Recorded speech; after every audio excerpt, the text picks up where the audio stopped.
ഒമാന്റെ ചരിത്രവും പൈതൃകവും ഭൂമിശാസ്ത്രവും അടുത്തറിയാൻ സഹായിക്കുന്നതാണ് എക്രോസ് ഏജസ് മ്യൂസിയം. പല കാലങ്ങളിലായി രാജ്യത്തുണ്ടായ സാംസ്കാരിക മാറ്റങ്ങളുടെ കാഴ്ച.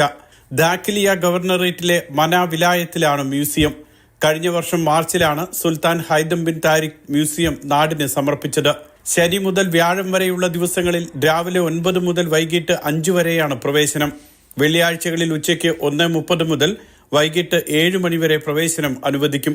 മ്യൂസിയം അടയ്ക്കുന്നതിന് അരമണിക്കൂർ മുൻപ് വരെ സന്ദർശകർക്ക് പ്രവേശനത്തിന് അനുമതിയുണ്ട്. പൊതു അവധി ദിവസങ്ങളിലാണ് ഏറ്റവും കൂടുതൽ സന്ദർശകർ മ്യൂസിയത്തിലെത്തുന്നത്.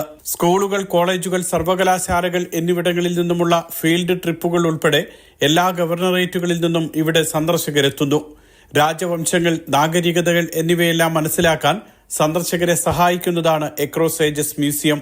ഓൺലൈൻ ബുക്കിംഗിന് സൗകര്യമൊരുക്കുന്ന കാര്യം പരിഗണനയിലുണ്ടെന്ന് മ്യൂസിയം അഡ്മിനിസ്ട്രേറ്റർ മസ്ന ബിൻ സുലൈമാൻ അൽ ഹുസ്നി അറിയിച്ചു. സ്വദേശികൾക്കും GCC പൗരന്മാർക്കും 1 റിയാലും പ്രവാസികൾക്ക് 2 റിയാലുമാണ് പ്രവേശന ഫീസ്. വിനോദസഞ്ചാരികൾ 5 റിയാൽ നൽകണം.